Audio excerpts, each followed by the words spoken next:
don't split the screen manually. It is not professional. Today, I can show you do split screen with just some keys. This one simple trick will level up your Blender skills instantly. So, let's begin without any waste of time.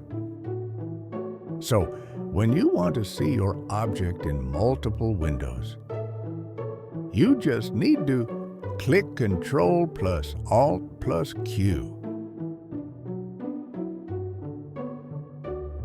The multiple screen is there. Now you have 4 sides now. You have all angles of your model, so you can see every side of your model and detail your model perfectly. So if you want a back, just click the same keys again.